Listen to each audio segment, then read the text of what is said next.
Buenas tardes a todos.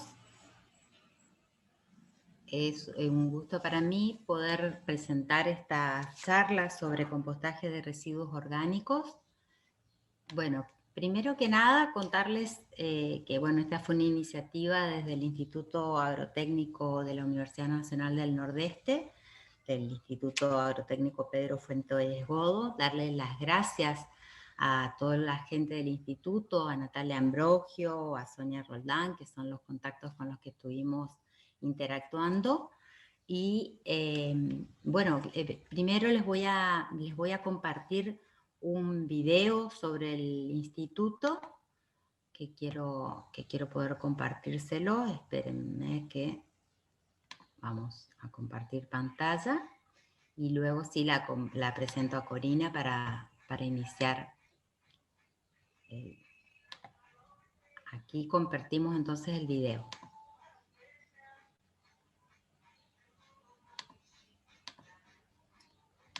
No, espérenme que siempre hago la misma macana. Dejar de compartir.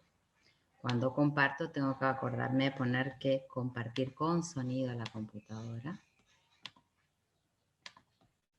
Ahí sí.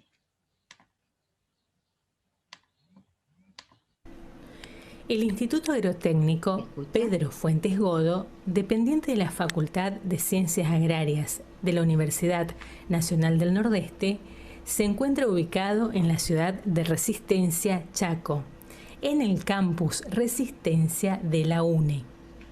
Fue creado en 1956, el mismo año de la creación de la Universidad Nacional del Nordeste. Su objetivo fue el de desarrollar programas de extensión rural e investigación aplicada en el ámbito de la región del Nordeste argentino. Desde el comienzo se realizó una gran tarea de campo en toda la región NEA, encarando la resolución de los problemas junto con el hombre de campo. Los problemas más importantes de la región eran el monocultivo de algodón en el Chaco, Formosa y norte de Santa Fe, la erosión hídrica en Misiones y la baja productividad ganadera de toda la región. Las actividades realizadas permitieron identificar que gran parte de esos problemas derivaban de un deficiente manejo de la cobertura vegetal del suelo, y que básicamente estaban ligados a la dinámica del nitrógeno y el carbono. Desde entonces, las líneas de investigación y las propuestas técnicas de extensión se basaron en el manejo de dichos nutrientes, en las diferentes actividades productivas regionales. La importancia de la dinámica del nitrógeno llevó a la creación de una planta piloto de producción de inoculantes, que funcionó como tal hasta que la producción de inoculantes de empresas privadas satisfizo la demanda del mercado. Desde sus comienzos, el Instituto estudió los problemas del campo con un enfoque sistémico. En este enfoque se han formado varias generaciones de egresados de la Facultad de Ciencias Agrarias de la UNE. Desde 1991, el instituto lleva el nombre de Pedro Fuentes Godo en homenaje a la brillante trayectoria y calidad humana de quien fuera su primer director. Actualmente es su directora, la ingeniera agrónoma María Cándida Iglesias. La actividad de los técnicos y profesionales del instituto se fundamenta en detectar los problemas en campos de productores y encarar su estudio en el mismo campo, en parcelas experimentales y, cuando es necesario, en invernadero y laboratorios, para posteriormente volver al campo con propuestas adaptadas a las condiciones ecológicas y económicas del productor.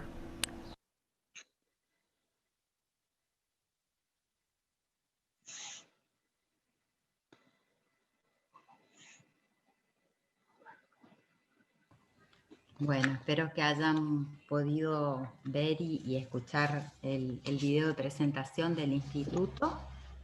Mi nombre es Carolina Orcola, yo soy secretaria de Extensión de la Facultad Regional Resistencia de la Universidad Tecnológica Nacional.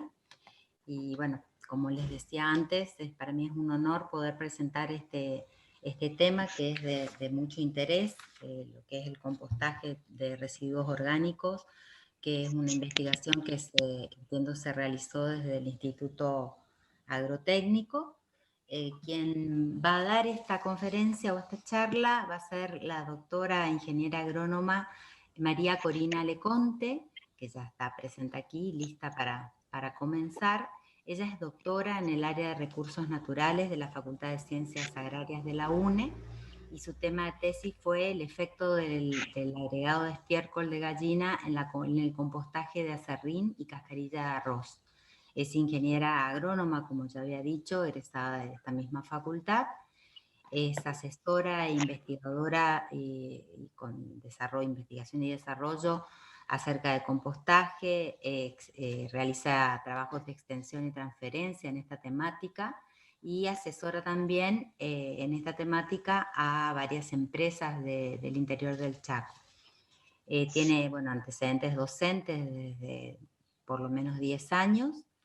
Participa de proyectos de investigación dentro de lo que es el instituto, y bueno, este año dio muchas conferencias. Estábamos charlando recién que justamente por este contexto de pandemia estamos participando mucho más de conferencias y de reuniones virtuales que lo habitual, pero es un honor. Tiene una amplia producción de investigación que no lo vamos a entretener. Quiero dejarle la palabra a Corina para que ella nos hable del tema por el que todos nos congregamos hoy, ¿sí? Entonces, te dejo la palabra, Corina. Bueno, muchas gracias. Gracias por darnos este espacio para poder hablar de esta temática, que la verdad me sorprende, o sea, cómo en este tiempo de pandemia fue muchísimo mayor la demanda sobre esta temática, lo que me parece muy bueno. Si bien yo trabajo más en lo que es la gran escala con el proceso de compostaje, tengo también mi producción casera, o sea, en mi casa, y por ahí el interés en general en las charlas ha sido más la gente que quiere hacerlo en su casa. Yo en esta charla voy a hablar en general del compostaje, ya les voy a ir compartiendo mi pantalla. A ver. Ahí está. Lo que les decía, si bien yo trabajo más en la gran escala, también voy a mostrar ejemplos de la pequeña escala, y van a ver que el compostaje es lo mismo tanto para la pequeña como para la gran escala. Mi idea es contarle un poco de qué se trata el proceso y qué es lo que hay que tener en cuenta para llevarlo adelante. Si bien, está la charla dirigida a todos los integrantes de la UTN, también está abierta a público general, así que traté de armar la charla de una manera que puedan entenderlo todos. Así que voy a tratar de ir explicando las partes más técnicas de una manera que sea más entendible. Pero bueno, antes de empezar con la charla de compostaje en sí, a mí me gusta hablar del tema de los residuos, ¿no? Nosotros en nuestras actividades generamos distintos tipos de residuos, tanto en actividades productivas como en nuestra actividad cotidiana en nuestras casas.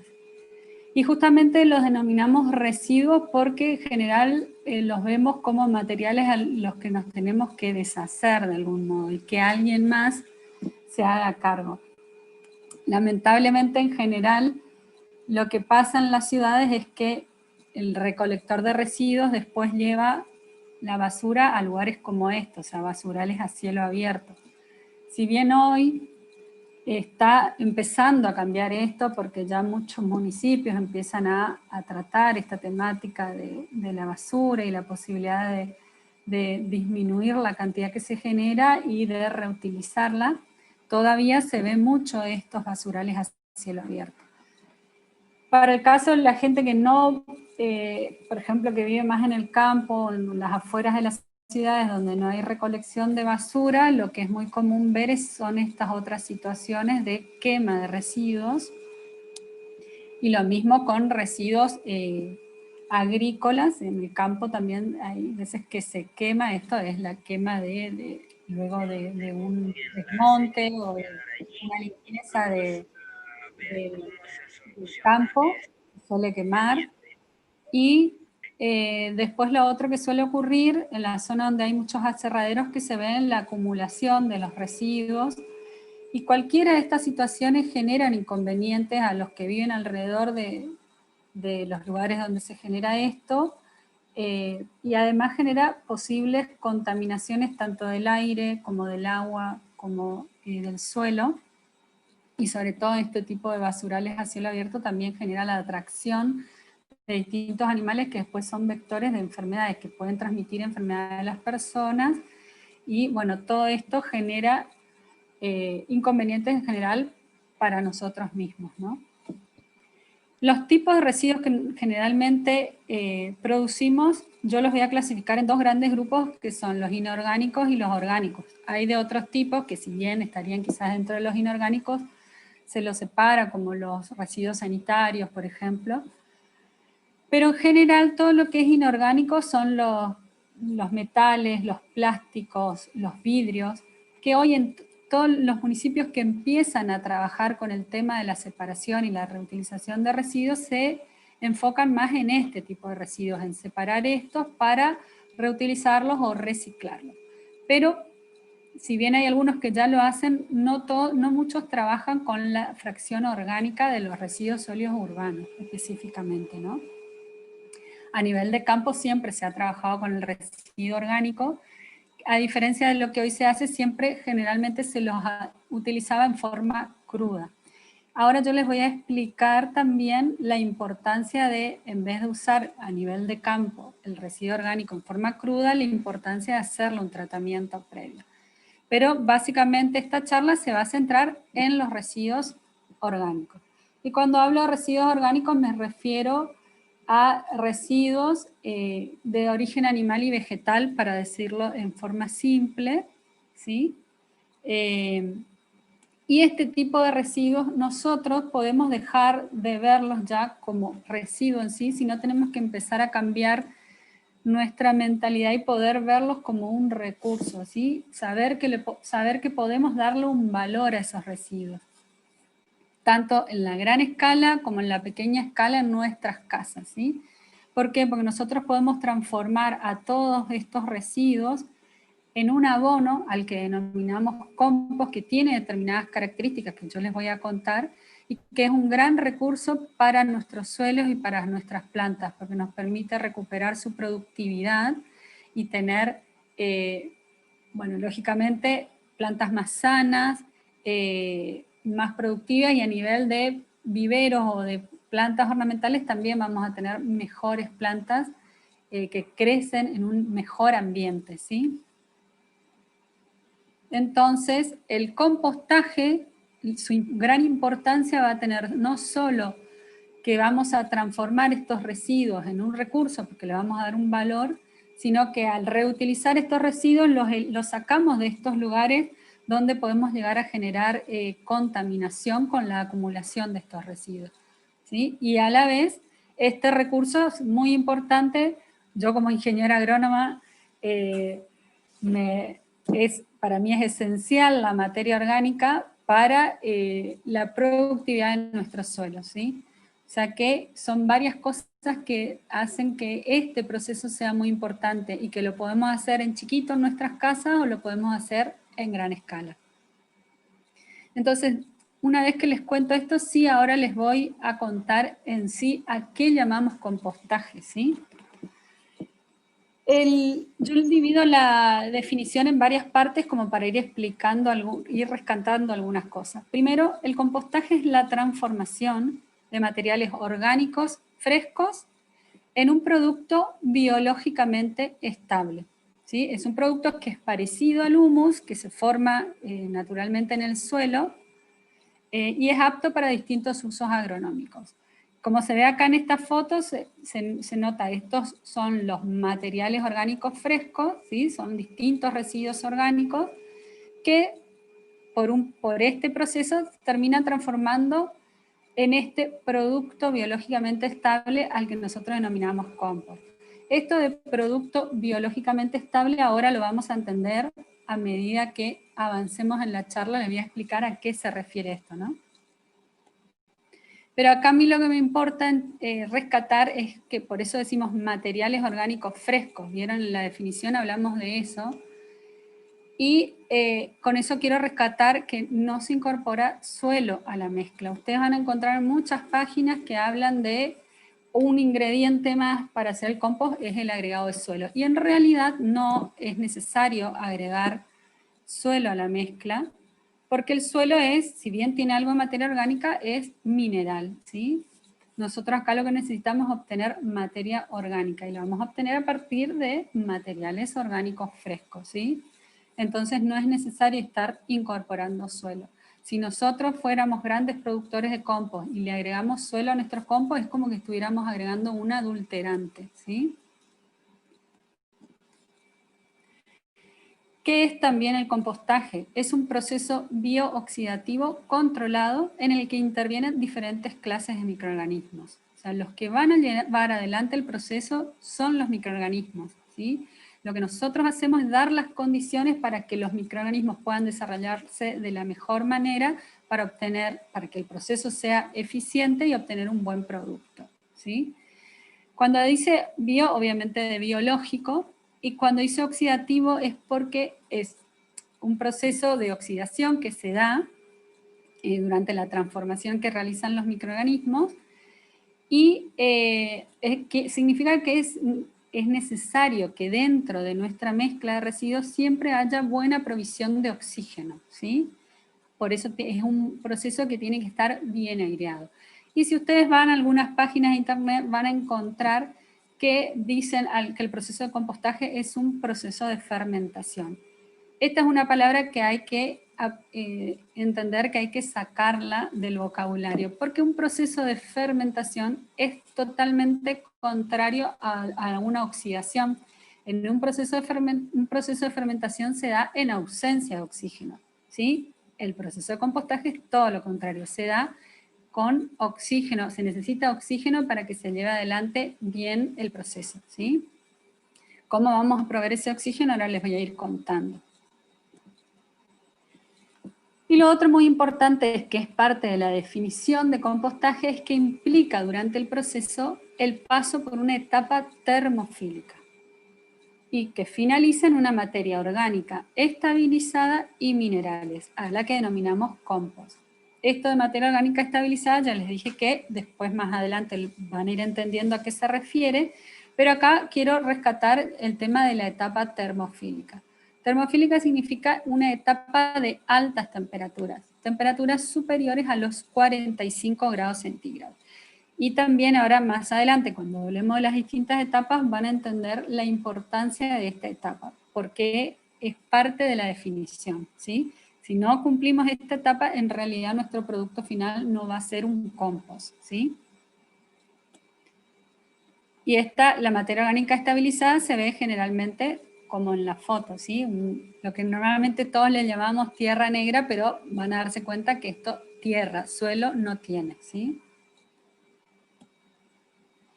Bueno, y ahora vamos a ir hablando de distintos puntos que nos van a permitir llevar adelante el proceso. ¿Qué cosas tenemos que ir sabiendo? ¿Qué hay que tener en cuenta para llevar adelante el proceso y obtener un producto bueno, de calidad, y realmente obtener un compost, ¿sí?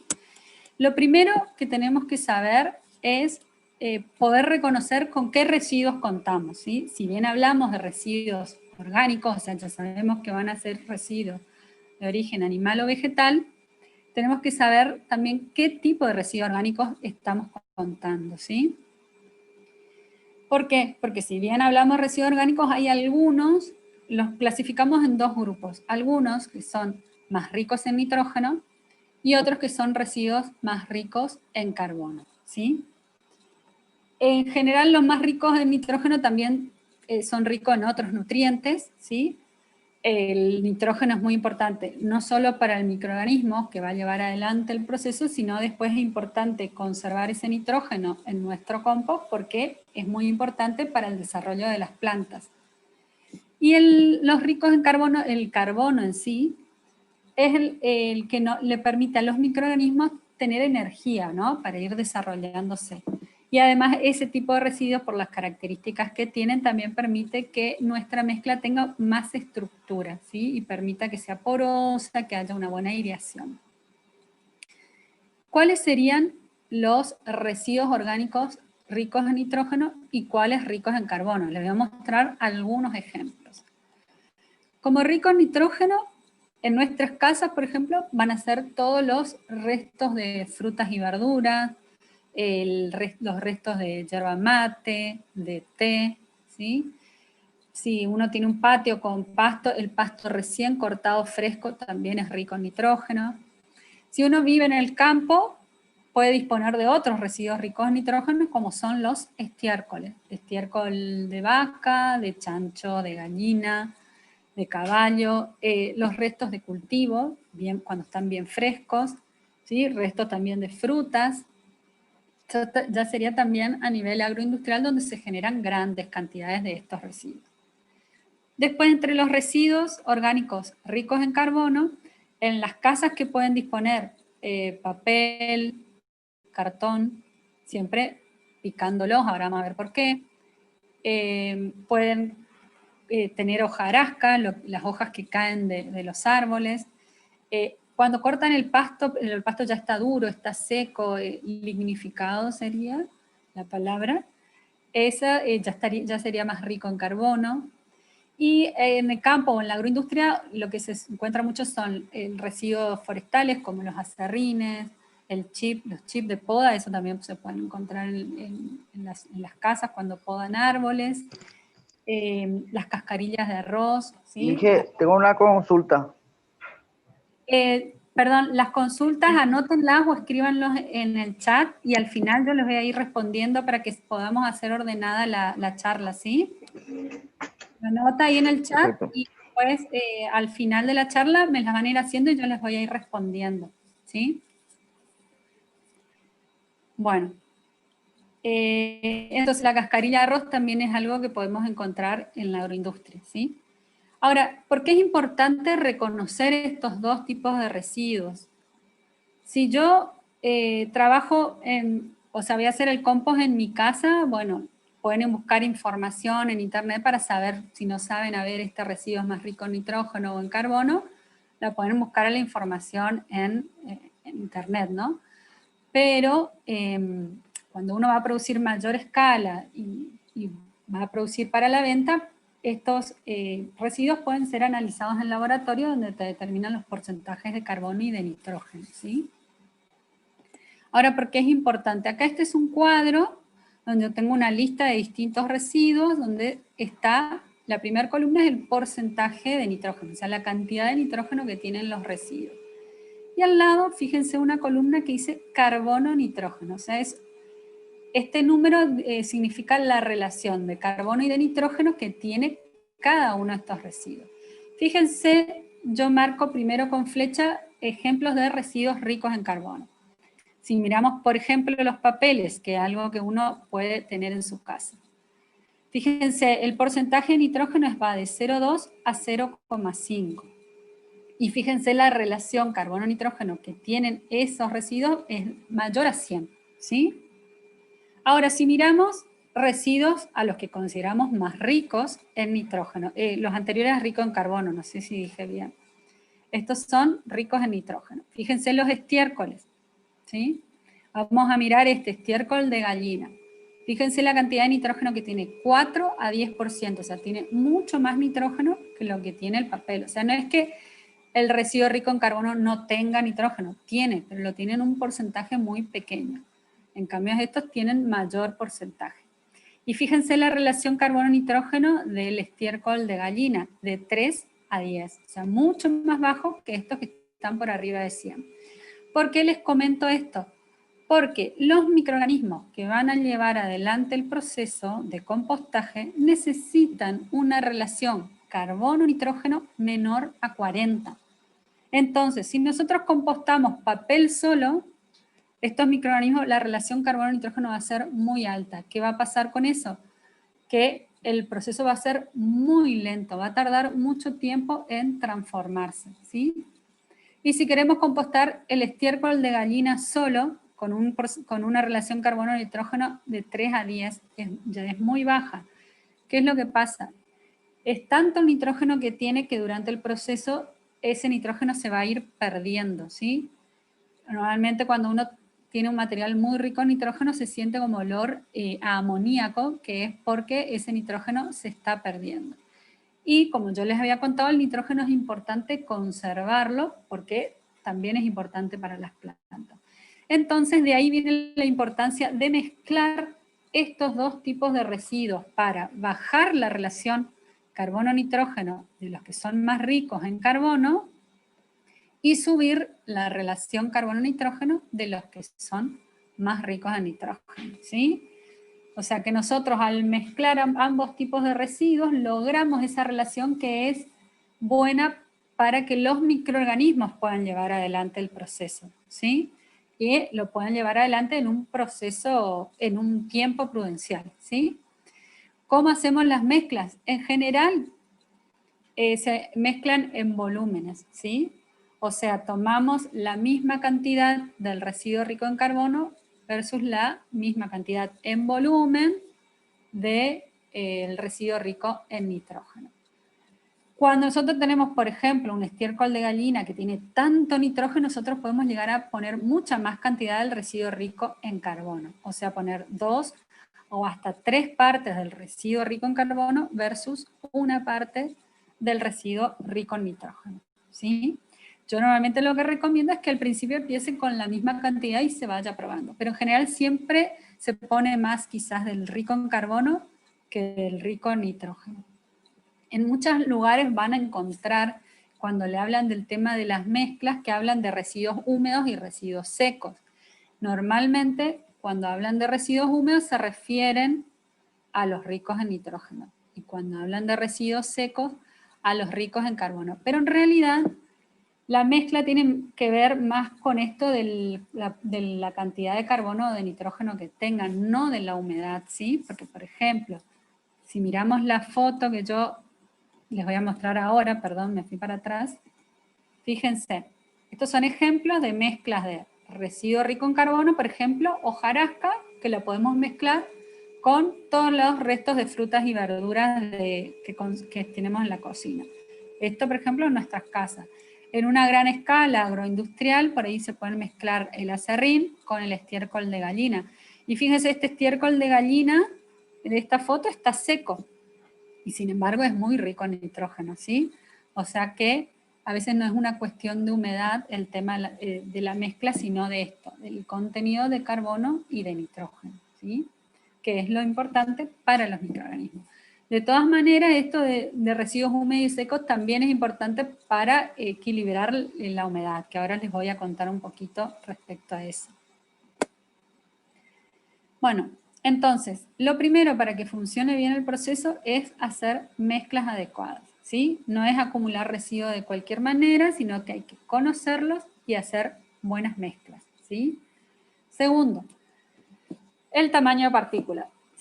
Yo les dije, los residuos orgánicos con los que vamos a trabajar son los orgánicos, se refiere de origen animal o vegetal. Fíjense, las ramas caídas, por ejemplo, es un residuo vegetal, pero si nosotros pusiéramos el pedazo de rama en la pila de compost, va a tardar años en transformarse. Entonces, de ahí la importancia del tamaño de partícula y de realizar un picado del residuo para que el microorganismo pueda transformarlo más rápidamente, ¿sí? Generalmente un proceso de compostaje lleva como mínimo 6 meses, ¿sí? Un pedazo de rama así puede tardar varios años en transformarse, ¿sí? ¿Qué otra cosa es importante? La mezcla adecuada, con buen tamaño de partícula, y ahora el tema de la humedad y la aireación. Los microorganismos, como cualquier ser vivo, necesitan agua para llevar adelante sus procesos, ¿sí? Entonces, la mezcla tiene que tener una buena humedad porque si la mezcla está seca, los microorganismos no van a poder actuar. O sea, otra vez les recuerdo, lo que nosotros hacemos es dar las condiciones para que los microorganismos lleven adelante el proceso. El porcentaje de humedad con el que se trabaja está entre el 50 y el 60%. Lógicamente esto también se puede mandar a analizar o incluso hay instrumentos que miden el porcentaje de humedad de una mezcla o que yo le llamo pila de compost, ¿sí? Ahora, ¿cómo podemos dar la humedad? Depende de la escala. Si yo tengo en mi casa con una regadera, con una manguera, ya en las escalas mayores con una manguera que tenga presión, o existen implementos como esto que se llama volteadora de compost, que es, esta volteadora va como acaballada arriba de las hileras de compost. En la gran escala, en vez de trabajar en pilitas o en recipientes, se hacen hileras, después les voy a mostrar fotos, y esto va arriba de las hileras, lo que hace es mover el compost y mientras se mueve, se le pulveriza agua y así se le da la humedad necesaria, ¿sí? Esto yo les quiero aclarar que lo mismo en una casa, si uno le agrega la humedad con la regadera, siempre trate de mover el material, porque si solo riega por arriba, no va a ser bien homogénea la humedad dentro de la pila, ¿sí? Queda bien mojado arriba, pero prueben, van a ver, cuando mueven un poquito, adentro está seco. Entonces siempre hay que revolver mientras se le agrega agua. ¿Cómo sabemos si logramos ese porcentaje? Como yo les dije, en gran escala se analiza o hay instrumentos. En casa, ¿cómo sabemos? Una vez que hicimos la mezcla, que le dimos humedad, tomamos las fracciones más finas de la mezcla y las apretamos con el puño. Si chorrea agua, es que me pasé. Si aprieto, no chorrea nada de agua y encima cuando abro la mano se dispersa el material, es que está muy seco. Tengo que agregar más agua. ¿Cómo sabemos que la humedad es adecuada? Porque aprieto, sale un poquito de agua y cuando yo abro la mano queda formado como un bollito. Por eso tengo que agarrar las zonas más finas, porque si agarro pedazos muy grandes, el bollito de todas maneras no se va a formar. Y eso es un indicador de que estamos aproximadamente en una humedad adecuada, ¿sí? Ahora, si bien nosotros esta humedad le vamos a dar cuando tenemos residuos que son bastante secos. Por ahí los residuos en la cocina tienen bastante humedad y al mezclarlo con papel o con cartón, por ahí la humedad se equilibra y no hace falta agregarle. Pero a veces sí es necesario y si trabajamos en la gran escala en la que va a levantar temperatura, se van a ir secando, entonces cada tanto va a haber que volver a humedecer la mezcla. El tema de la aireación. Como yo les dije, los microorganismos lo que realizan es un proceso oxidativo, como cualquiera de nosotros, o sea, van a consumir oxígeno, van a liberar dióxido de carbono. Entonces, por más que al principio nuestra mezcla esté bien oxigenada, a medida que los microorganismos van actuando, van a ir consumiendo el oxígeno. Entonces, para la aireación lo que se hace son lo que se denominan volteos, para liberar el dióxido de carbono y reincorporar oxígeno en nuestra mezcla.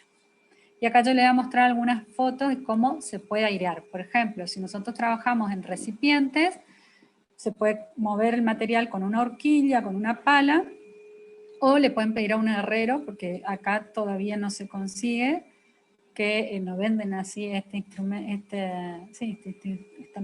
instrumento, que es como un tirabuzón, un sacacorcho, que lo que hacemos es incorporarlo en la mezcla y después lo levantamos y eso hace que el material se airee.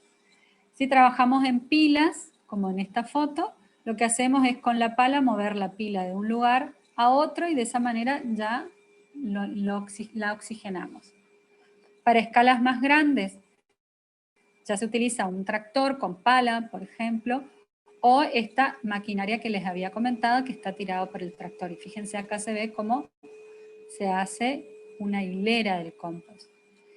Y a veces, por X motivos, uno no puede estar realizando volteos. Entonces, en ese caso se trabajan con lo que se denominan pilas estáticas. Fíjense, esta más sofisticada, lo que se hace, está la pila sobre una plataforma en la que tiene tubos perforados a los que se le inyecta aire. O en forma más casera, fíjense, esto es un recipiente que armaron con palets y le colocaron tubos perforados. Después esto se llena hasta acá del residuo y los tubos ayudan a que haya una cierta circulación de aire dentro de la masa. Es mucho menor que si hacemos el volteo, lo que va a hacer que el proceso sea un poquito más lento, pero funciona. Lo otro entonces, importante, ya hicimos la mezcla, tiene buena humedad, tiene buena aireación. ¿Qué otra cosa es importante? La masa crítica. Cuando hablo de masa crítica, me refiero a un volumen mínimo de material que tenemos que tener para que el proceso de compostaje como tal se dé. ¿Por qué? Lo que yo les había dicho es que el compostaje implica el paso por una etapa termofílica, o sea, de altas temperaturas. ¿Por qué se da eso? Los mismos microorganismos, cuando empiezan a transformar el residuo, las reacciones que se generan ahí dentro son exotérmicas. ¿Qué quiere decir? Reacciones en las que se libera calor, ¿sí? Si nosotros tenemos un volumen de material muy pequeño, como se representa acá por este cuadradito, ese calor que se genera por la misma actividad de los microorganismos se pierde, se disipa, ¿sí? A medida que tenemos volúmenes más grandes, podemos conservar en el centro de la pila el calor. Más grande, mayor es el volumen que recibe altas temperaturas. Y siempre va a haber unos bordes fríos, ¿sí? De ahí que está estudiado que por lo menos con 1 metro cúbico se consigue estas altas temperaturas durante el proceso de compostaje. Por eso es que como mínimo uno tiene que lograr 1 metro cúbico. Hay trabajos en los que se trabajaron en recipientes de 500 litros, o sea, sería la mitad de esto, y que levantó temperatura, pero trabajaron residuos vegetales más residuos de pescado, por ejemplo. El residuo de pescado es muy nutritivo, tiene mucho material que activa mucho la flora microbiana, entonces con menor volumen se pudo lograr aumento de temperatura. Pero en general con residuos solos vegetales, por lo menos hay que trabajar con 1 metro cúbico o 1000 litros sería, ¿no? Acá yo les muestro una foto. Esta, por ejemplo, es una pila de compost que le están haciendo el volteo y no sé si se nota cómo sale el vapor porque estaba justo en etapa de altas temperaturas. Y ahora sí le voy a hablar cómo va evolucionando la temperatura y por qué es importante, sobre todo si uno va a ser productor de compost para la venta, hacer mediciones y controles de temperatura. Con todo esto ustedes ya se estarán dando cuenta esto que yo les decía en la definición, que es el proceso bioxidativo controlado, o sea que yo no es acumulo residuo y después me olvido, sino que tengo que controlar que esté bien la humedad, que esté bien la aireación, que sea buena la mezcla inicial y después ir controlando la temperatura durante el proceso. ¿Por qué es un buen indicador de proceso la temperatura? Ahora les voy a ir explicando y de paso vamos a hablar de cuáles son las etapas, qué es lo que ocurre durante el proceso de compostaje. Este es un gráfico que muestra temperatura en función del tiempo, ¿sí? Fíjense que en tiempo yo no puse días, ni meses, ni años, en general son meses nada más lo que lleva el proceso, porque depende del residuo, esto es muy variable, el tiempo que lleva cada etapa. Este gráfico lo saqué de una tesis doctoral de Tognetti del 2007, que lo hizo en Bariloche. Y bueno, después sobre esto yo agregué algunas cositas como para explicarles qué es lo que pasa. Lo primero, nosotros tenemos que encargarnos de todo esto, como ya les fui contando. Hacer una buena mezcla inicial, que tenga buena humedad, que esté bien aireado y que tenga un volumen inicial mínimo de 1 metro cúbico. Con todo eso, los microorganismos empiezan a actuar. Al principio nosotros vamos a tener esta situación, o sea, materiales, lo que hablábamos en la definición, materiales orgánicos frescos, ¿sí? Fíjense, no sé si se llega a notar en la foto, estos son todos restos de la cocina. Esto es una foto que saqué yo de residuos que había generado en mi casa. Se ven cáscara de sandía, de naranja, yerba, otras verduras. También ya tiene mezclado algo de residuo rico en carbono, porque se ven acá pedacitos de papel, ¿sí? Servilletas de papel, cartones. Bueno, todo este tema de tener materiales orgánicos frescos, ¿qué significa? Que está compuesto por, está formado por distintos compuestos como azúcares, almidones, proteínas grasas, todos compuestos que los microorganismos pueden atacar o transformar fácilmente, ¿sí? Entonces yo siempre digo que es como el microorganismo, y por eso pongo este dibujito que encontré en internet, el microorganismo tiene la comida servida en bandeja, ¿sí? ¿Eso qué hace? Que haya que los microorganismos se activen, ¿sí? Se empiecen a multiplicar y empiecen una alta actividad de los microorganismos. Como yo les dije, esa actividad de transformación que hacen los microorganismos va liberando calor. Si el volumen que tenemos es suficiente, el calor que generan los microorganismos va a hacer que dentro de la pila de compost o del recipiente con los materiales empiece a aumentar, ¿sí? Al principio entonces estamos en lo que se denomina una etapa mesofílica, o sea, con temperaturas inferiores a los 40 grados. Es una fase muy activa de los microorganismos y esto les voy a contar después qué es lo que pasa además, ¿sí? Se los digo ya, en realidad los microorganismos por la misma transformación que van generando, a estos distintos compuestos los van transformando en otros, por ejemplo en ácidos, ¿sí? Ácidos orgánicos.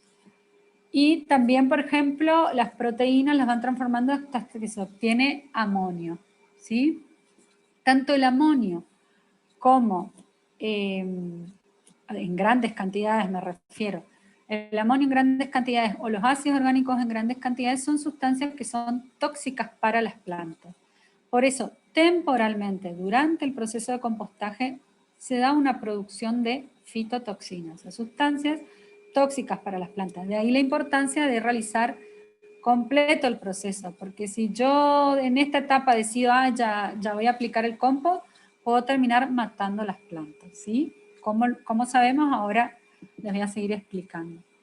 Entonces, tenemos mucho material de fácil degradación para los microorganismos, una alta actividad de microorganismos, empieza a aumentar la temperatura, hasta un momento en que las temperaturas superan los 45 grados y ahí empieza entonces la etapa que yo les conté que se llama termofílica, ¿sí?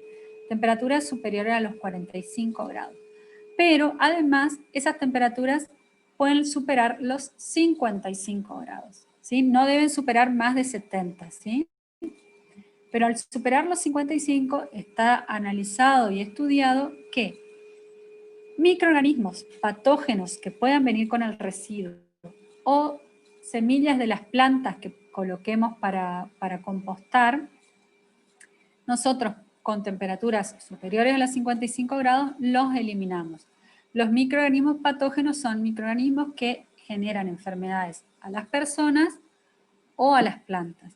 Y logrando esta etapa termofílica, nosotros logramos eliminar tanto estos microorganismos, me adelanté, estos microorganismos patógenos como las semillas de las plantas, que si no las eliminamos, después cuando aplicamos el compost estamos desparramando semillas de plantas que no queremos que nos nazcan en el lugar donde agreguemos el compost. Entonces es importante que se eliminen y se eliminan siempre que logremos esta etapa de altas temperaturas. Hoy ya hay en la Argentina una norma para la producción y aplicación de compost y lo que se exige es que en pilas estáticas en las que no se hacen volteos, por lo menos tenemos que tener 3 días con estas temperaturas superiores a los 55, asegurándonos que los bordes también reciban esa alta temperatura. Y si hacemos pilas con volteos, por lo menos 15 días con 5 volteos en el medio, ¿sí? O sea, cada 3 días un volteo, ¿sí? Y durante esos 15 días tienen que tener temperaturas superiores a los 55. De esa manera se asegura que se eliminan todos estos patógenos. Ahora, el proceso sigue avanzando. ¿Qué es lo que pasa? Cuando avanza el proceso, llega un momento que todos estos materiales orgánicos que eran frescos, que tenían mucho carbono fácilmente degradable por los microorganismos, empieza a escasear. Y solo queda material de más difícil degradación, como son las celulosas, las ligninas, las quitinas, ¿sí? ¿Qué es lo que vemos nosotros? Que compost ya tiene este aspecto negro, no diferenciamos el material original, ¿sí? Y como a los microorganismos les cuesta transformar este tipo de residuos, yo lo represento con este dibujito, les cuentas más trabajo, entonces su actividad comienza a bajar. Como baja la actividad, es menor el calor generado y por lo tanto la temperatura baja. Y ahí volvemos a una nueva etapa mesofílica. E ingresamos a lo que yo les hablaba en la definición, a una etapa de estabilización. La estabilización tiene que ver con que ya la actividad de los microorganismos es baja y que los materiales que están quedando son de difícil degradación. A eso nos referimos a la estabilidad. Y a eso nos referimos cuando decimos que obtenemos un producto biológicamente estable, ¿sí? Pero, ¿qué pasa? Está estable, ya logramos la etapa de estabilización, pero aún falta conseguir la madurez. La madurez del compost tiene que ver con la desaparición de las sustancias fitotóxicas. O sea, estos ácidos orgánicos durante la madurez pasan a formar parte de otros compuestos parecidos al humus, el amonio se transforma en nitratos y ya no son tóxicos para las plantas. Entonces ahí, cuando logramos esto, decimos que además nuestro compost, además de estable, es maduro, ¿sí? Entonces hay dos conceptos importantes acá. Uno, la estabilidad del producto, que tiene que ver con la disminución del carbono degradable, que quiere decir que ya no están estas sustancias de fácil ataque para los microorganismos, y por lo tanto disminuye la actividad de los microorganismos, la actividad biológica. Y la madurez, que tiene que ver con conseguir la ausencia de sustancias fitotóxicas, ¿sí? Por eso la importancia de controlar la temperatura y de la etapa termofílica. Eso nos permite, nosotros lo que hacemos es dar todas las condiciones, los microorganismos se encargan de llevar adelante el proceso y nosotros vamos controlando la temperatura, la humedad, y al final entonces vamos a obtener compost, que es materia orgánica estable, madura, libre de patógenos y de semillas de malezas. Todo eso es a lo que denominamos compost, ¿sí?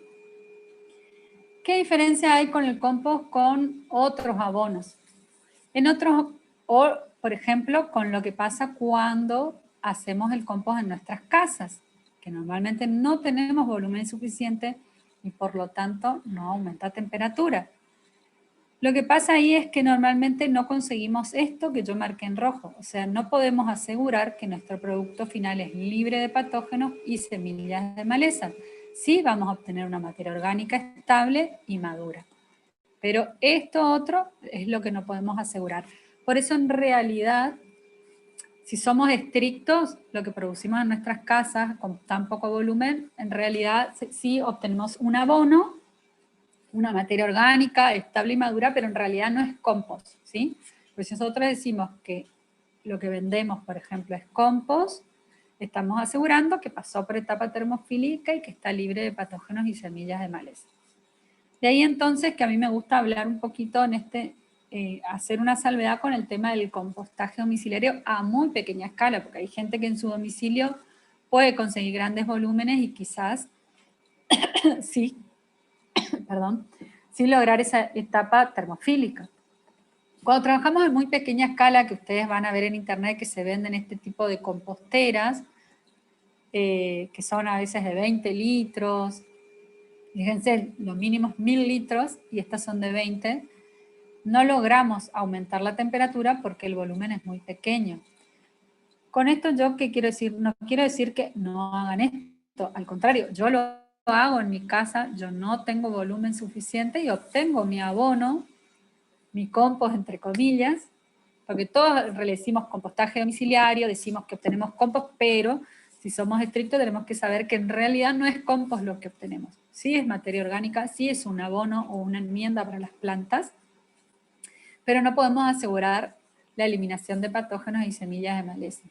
Entonces, ¿qué hacemos? O sea, lo que debemos hacer nada más es tener cuidado qué tipo de residuos vamos a usar para producir nuestro compost en casa. Y por eso cuando ustedes van a internet hay muchas listas de cosas que no se pueden usar para producir compost, que en realidad sí se pueden usar. Se pueden usar en una gran escala donde aumenta la temperatura. Pero en mi casa, que en realidad no voy a obtener un compost, hay ciertas cosas que no puedo usar. Por ejemplo, estiércoles de animales, la caca del perro o del gato, que pueden venir con ciertos microorganismos patógenos. Entonces, como yo sé que no voy a lograr ese aumento de temperatura, no incorporo en mi mezcla. Después tampoco dicen agregar restos de carne, que si bien en la gran escala sí se composta, de hecho se compostan animales enteros, en una pequeña escala no, porque uno no levanta temperatura y otro, bueno, me puede atraer ratas o demás. Bueno, después otras cosas, como no agregar restos de comida, 100% de resto de comida muy condimentada, por una cuestión de salinidad nomás de mi producto final. Pero en sí el compostaje domiciliario, si bien si somos estrictos, en realidad no obtenemos compost, sí obtenemos una materia orgánica estable y madura que la podemos usar en nuestro jardín, teniendo los cuidados de qué residuo le voy a incorporar, y aparte es una muy buena estrategia para valorizar residuos desde casa. O sea que yo los invito a que lo sigan haciendo, solo cumplen contarles la diferencia de lo que es cuando tengo mayor escala, ¿sí? Y los cuidados especiales que hay que tener en esos casos. La otra diferencia es que como en la casa uno no genera grandes volúmenes, siempre tiene pequeños volúmenes que va ingresando todos los días a la compostera. Entonces, en esos casos, lo que yo siempre recomiendo es agregar hasta cierto punto y después llenar otro recipiente para que el primero complete el proceso, porque si continuamente le agregamos material nuevo, nunca va a estar listo, ¿sí? Bueno. Y lo último para tener en cuenta es que uno tiene que saber que durante el proceso, por las mismas transformaciones que se da, va a haber una reducción del volumen. Y esa reducción puede llegar a ser incluso a la mitad, del 50%. Y esto yo les comento porque el que va a producir para usar en su huerta y sabe que va a necesitar determinada cantidad de compost, entonces tiene que preparar el doble de mezcla de residuos para obtener esa cantidad de compost que va a necesitar. Y acá yo les muestro una foto de esta es la compostera de la Facultad de Ciencias Agrarias, es una prueba piloto que estamos haciendo hasta que podamos ir agrandándonos más. Se trabaja con el residuo del comedor de la facultad y hojarasca que se recoge del parque. Y fíjense, esta tira de ladrillos marca un poco el límite superior de cuando recién se armó la mezcla. Y fíjense en esta otra foto, acá está esa línea de ladrillos, y fíjense por dónde está la mezcla. Cuando se sacó esta foto todavía el proceso no está terminado, pero ya bajó bastante el volumen, ¿sí? Ahí estaban haciendo justo un volteo.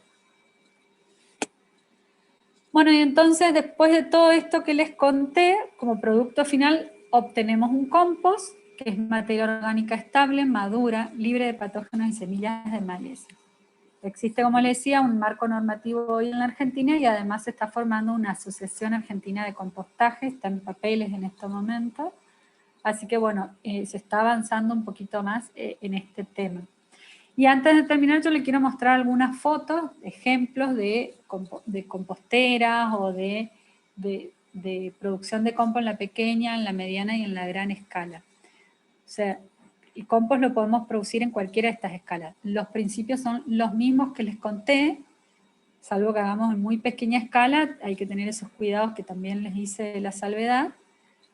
Pero, ¿qué es lo que va a cambiar? Es el tipo de herramientas con las que vamos a trabajar nada más, pero los principios son los mismos. Una pequeña escala, estas son fotos que yo saqué de internet, las pueden encontrar, para que vean ejemplos de lo que pueden tener en sus patios, para los que tienen patios. El que vive en un departamento con balcón, nada más va a poderlos hacer en ese tipo de composteras pequeñas que venden, pero obviamente ya sabe los cuidados a tener en cuenta, ¿no? Fíjense estos con pallets más rústicos, más arreglados, ¿sí? La tapa por ahí más para evitar el exceso de lluvia que jorobes cuando no hay buen drenaje en los recipientes. Fíjense otras ideas muy interesantes, las hacen con malla tejida, o con ramitas. Los recipientes más que nada es como por ahí una comodidad para contener el material o para evitar que los perros los esparzan o los pájaros, pero perfectamente uno puede trabajar en pilas sin necesidad de hacerlo dentro de recipientes. Fíjense, estos otros los hacen cercados con ladrillos. Este es el mismo ejemplo que les había mostrado al principio. Esto le quería mostrar es lo que yo tengo en mi casa. Yo lo que hice fue juntar varios neumáticos, 3 o 4 neumáticos uno arriba de otro, y fíjense, acá ya está, esto es lo que viene del tacho de la cocina. Hay varias frutas, restos de hierba, acá de té, cáscara de huevo, de cebolla. Fíjense que ahí ya viene mezclado, todo eso sería rico en nitrógeno, ¿no? Y ya viene mezclado con los restos de servilleta de papel, ¿sí? Que sería rico en carbono. Pero la gran mayoría es rico en nitrógeno. Entonces lo que yo hago una vez que tiro, después le agrego este pasto seco y pedacitos de cartón cortado, y con eso equilibro la relación carbono-nitrógeno, ¿sí? Esto después lo mezclo y le agrego agua si es necesario. Pero obviamente en mi casa tampoco logro aumentar la temperatura porque es poco el volumen. Bueno, y esto para mostrarles otros ejemplos, esto lo de la facultad que les había mostrado, y este es en el Instituto Agrotécnico, ¿sí? Son estas tipo pallets, y tiene una red para contener mejor el material. En el instituto se composta restos de poda y sobre todo yerba mate, residuos de la yerba mate y pasto cortado. Y esto para mostrarle ya una escala un poquito mayor. Fíjense, estas son pilas más bien estáticas, ¿sí? Fíjense, este colocó los tubos perforados debajo, este como ya les había mostrado hoy en forma vertical, y fíjense que estos le cubren con compost terminado a esta pila. Eso ayuda a que el borde del material nuevo también aumente temperatura, ¿sí? Y queda frío el compost que colocaron encima. Esto un poquito más grande, también pilas sin volteos, y acá pilas con volteo, y los volteos los hacen con el tractor y la pala. Esta foto sí la tomé yo, es en Corrientes, unos horticultores. Bueno, esto es lo que les contaba, ya otras herramientas para realizar los volteos, que son estas volteadoras, estas son más bien pequeñas.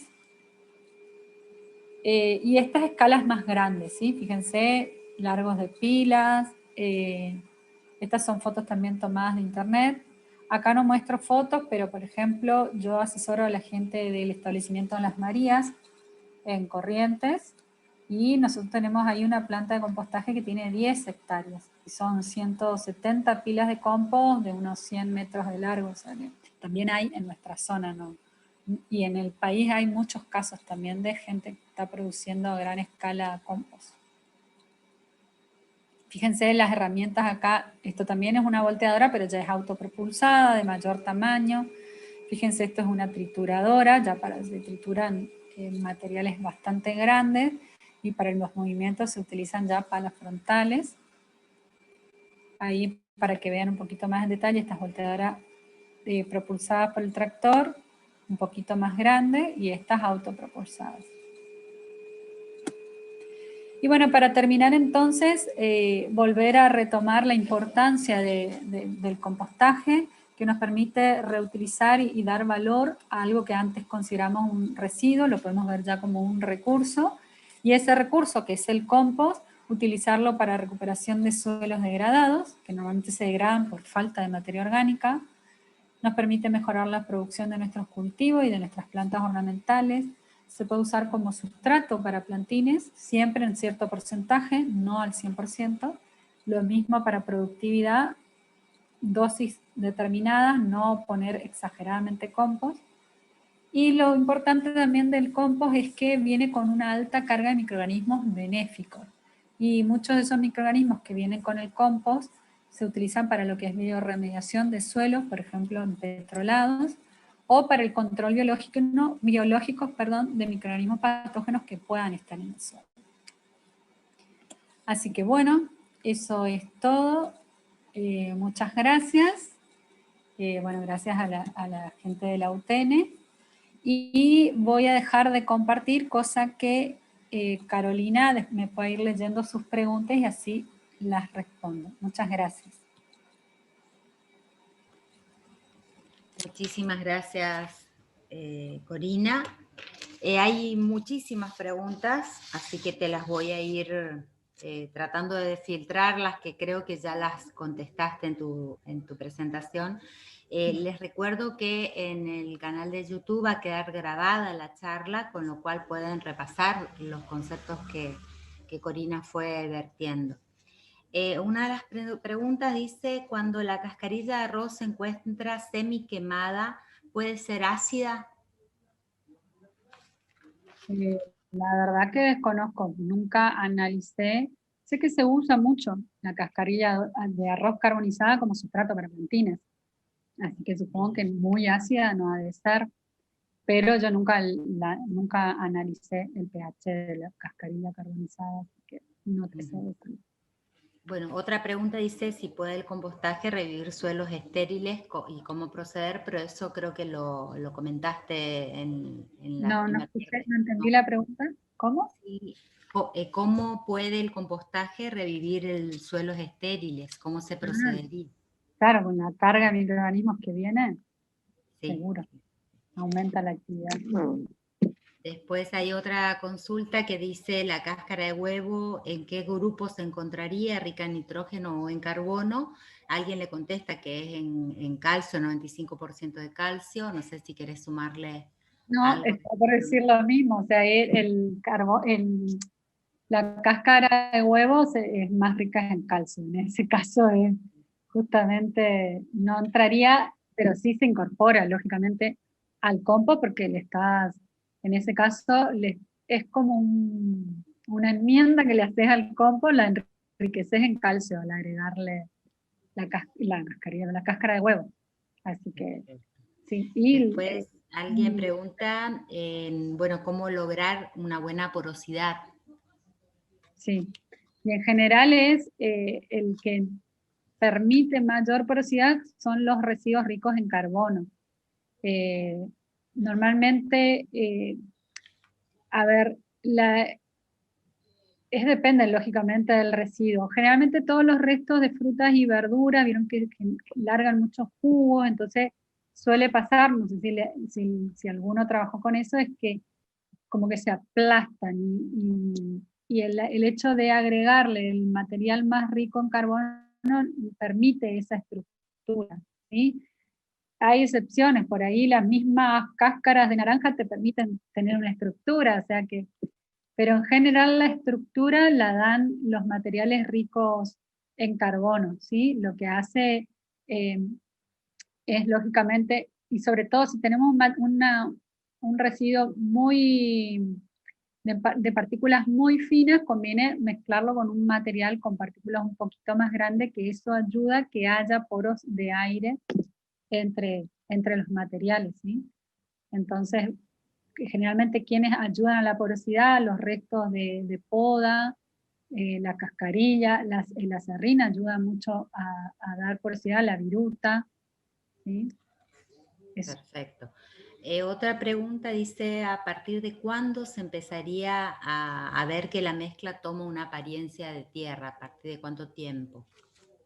Lo que les había dicho al principio, eso es muy variable, pero muy variable depende del residuo. A veces pasa que enseguida toma color oscuro, pero como yo les mostré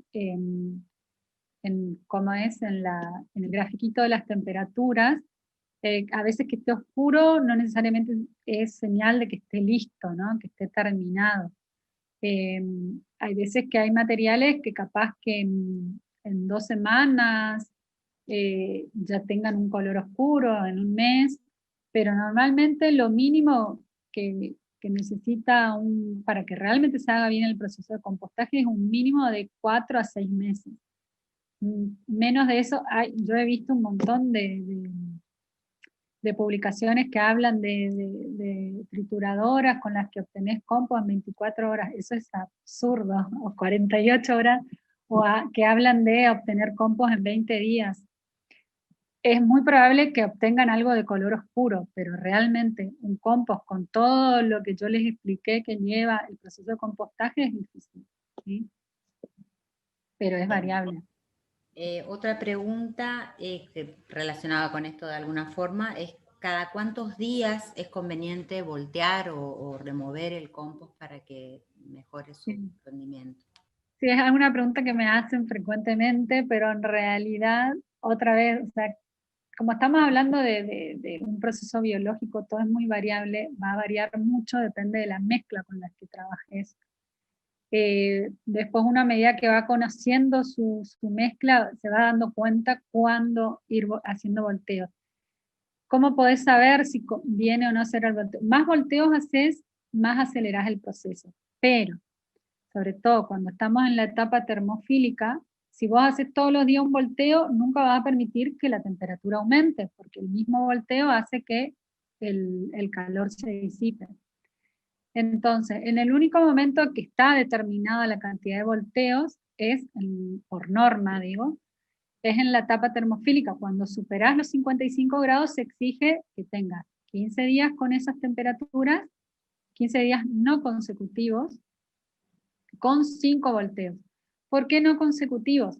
Porque sabemos que cada vez que volteas la temperatura baja, ¿sí? Entonces, a veces puede al otro día otra vez estar en 55 o le puede tomar varios días retomar los 55 grados. Entonces, una vez que retoma los 55 grados, esperas 3 días, volteas y ahí otra vez 55, 3 días, volteas y así en total son 15 días realmente con 55, o sea, no consecutivos, con 5 volteos en el medio, ¿sí? O sea, cada 3 días un volteo, ¿sí? Cada 3 días que esté efectivamente con temperaturas de 55 grados. Fuera de eso, ¿cómo definís el volteo?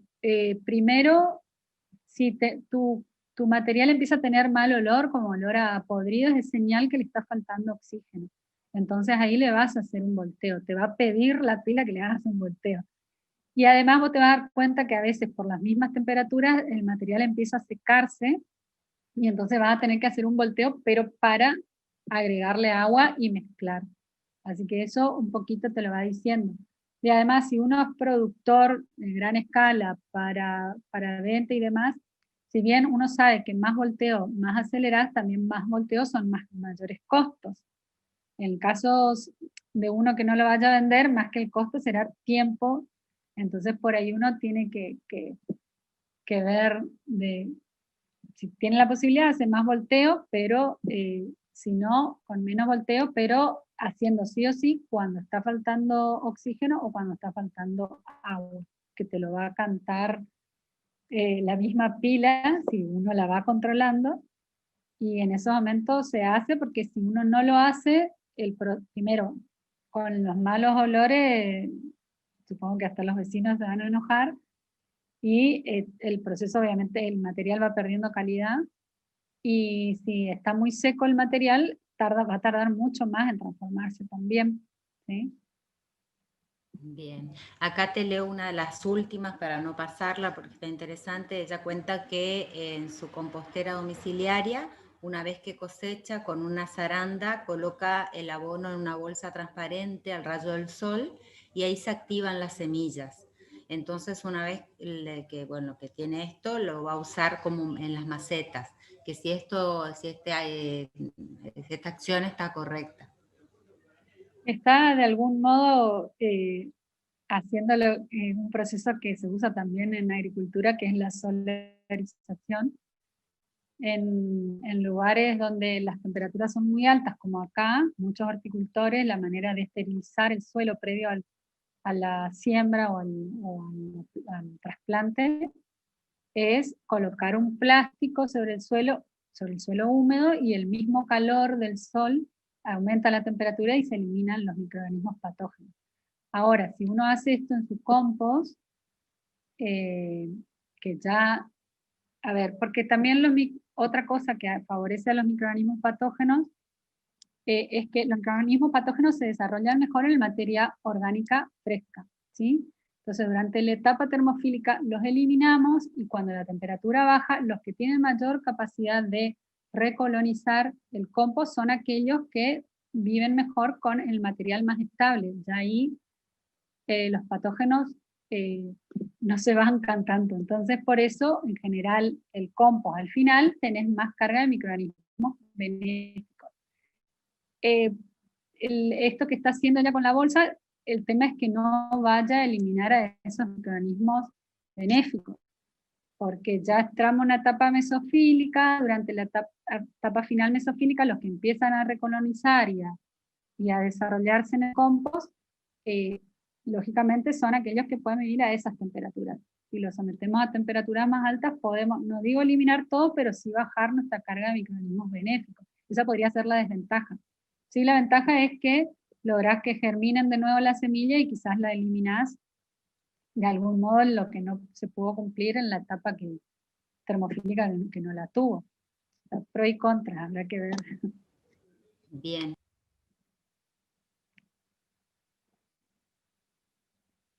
No se te escucha, Carolina, estás en silencio.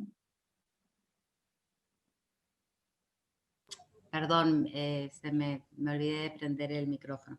Te estaba diciendo que voy a mezclar algunas preguntas porque todavía quedan muchas para no retenerte mucho más tiempo. Preguntan si los residuos de frutas, dulces y demás que llaman hormigas, cómo evitar las hormigas. También, bueno, que creo que ya lo contestaste, que si es conveniente poner en el compost cítricos o restos de cítricos.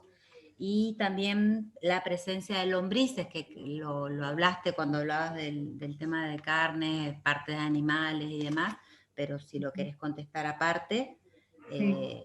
esas tres cuestiones que te dejo. El tema de hormigas, se suele, obviamente, en un compostaje a pequeña escala, que no va a aumentar la temperatura, es más fácil que vengan las hormigas. Pero cuando se produce la etapa termofílica, en general cualquier bichito y cosas que haya ahí, gusano, lo que sea, se elimina. El tema es que también las hormigas van a colonizar el compost cuando tiene muy poca humedad. ¿Sí? Si lo mantenés un poquito más húmedo, ayudas a que no se llene tanto de hormigas. Si así igual tenés inconvenientes, bueno, hay métodos como para evitar que si tenés un recipiente, lo que hacen algunos es ponen un recipiente o el recipiente sobre alguna mesa o algo con patas, entonces en las patas le ponen recipientes con agua para evitar que suban las hormigas, digamos, son métodos más caseros para no usar insecticidas y demás, ¿no? Pero en general, a mí me pasa también que cuando se me seca un poco el compost, enseguida vienen las hormigas, pero si le das la humedad correspondiente es más difícil que se llene de hormigas, ¿sí? Y cada tanto las vas volteando. Si queda muy abandonado, por ahí se llena más de hormigas. Y el tema de los cítricos, sí, se pueden usar. De hecho, yo lo incorporo. ¿Qué es lo que pasa con el tema de los cítricos? Es que si, obviamente, como yo les contaba hoy, todo tiene que estar equilibrado, así como tiene que estar equilibrado en carbono y nitrógeno, también tiene que estar equilibrado el pH, entonces, si yo quiero compostar 100% cítricos, el pH va a ser muy ácido y lógicamente eso puede afectar a los microorganismos. Entonces, por eso siempre, de nuevo, el hecho de que uno ya mezcle con otros materiales, se equilibra un poquito el tema del pH, ¿sí? Y con respecto a las lombrices, una cosa son gusanos que aparecen, que son los de las moscas y demás. El tema de las lombrices sí se puede usar para la producción de lombricompuesto, que normalmente se usa, son unas lombrices especiales, que se llaman las basureras o las rojas californianas, que están adaptadas para vivir en la materia orgánica.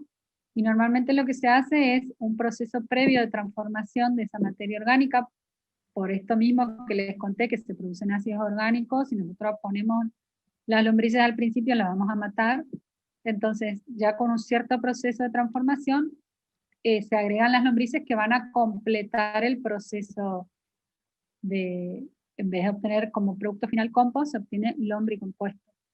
Yo generalmente el tema de las lombrices las recomiendo más justamente para la pequeña escala, porque se necesita más espacio, porque a diferencia del compost que uno busca volumen para que aumente la temperatura, con las lombrices se busca más bien trabajar en camas que son poca altura y más bien estirados, para que no haya aumento de temperatura, porque si no podemos matar las lombrices. Entonces el espacio que se necesita para la transformación es mayor, para la gran escala por ahí no es tan conveniente, pero sí se pueden usar tranquilamente. Clarísimo.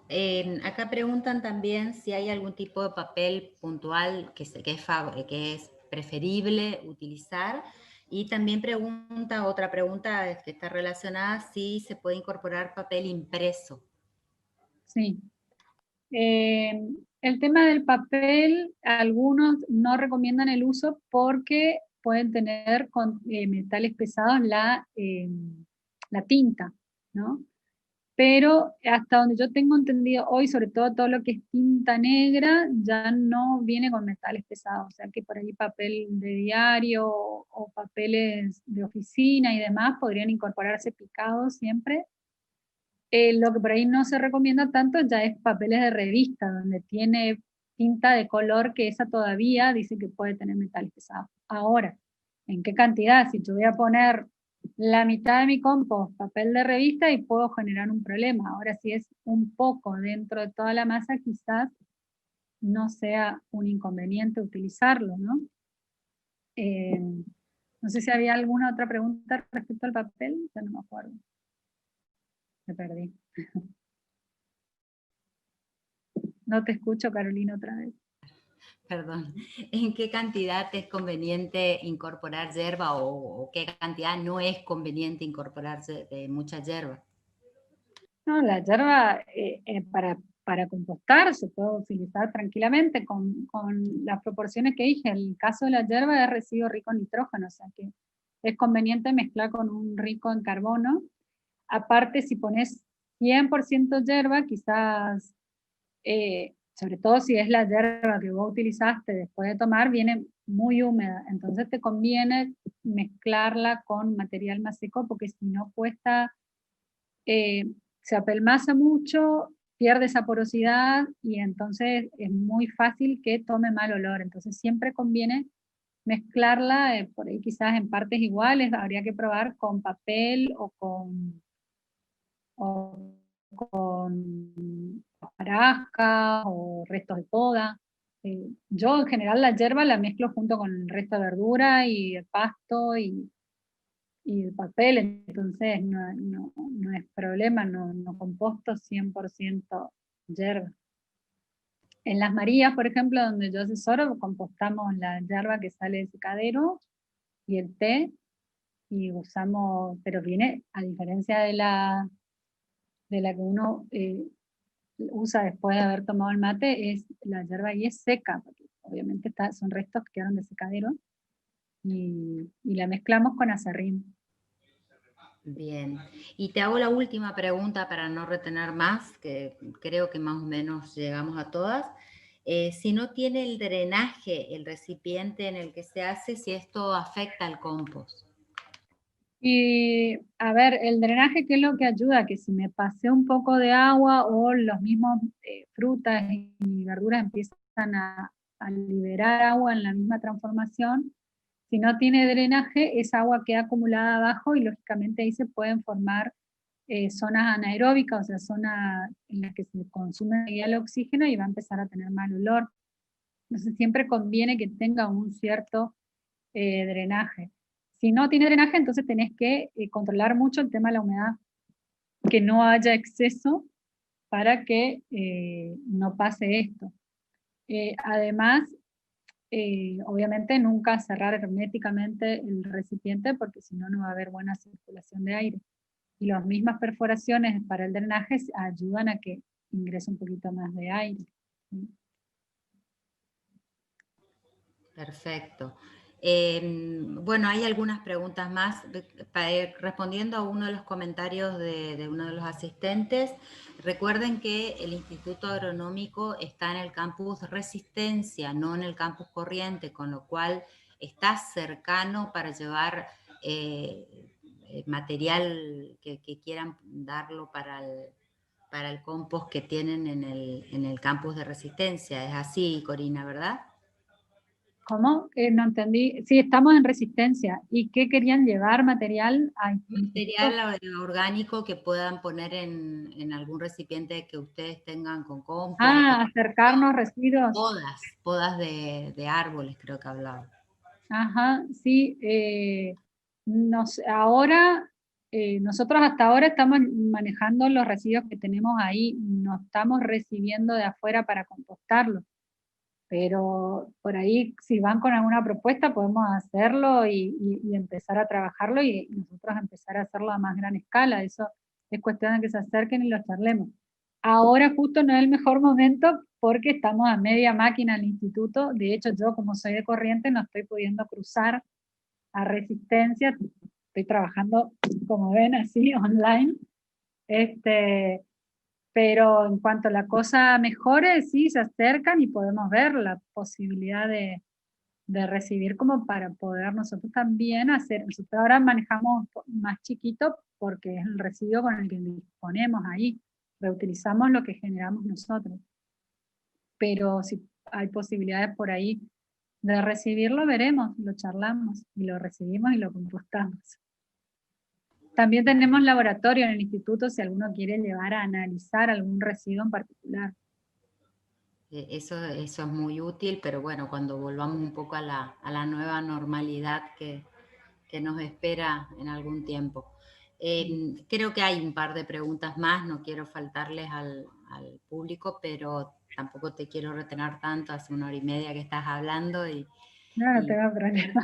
Gracias, Corina, porque clarísima tu disertación.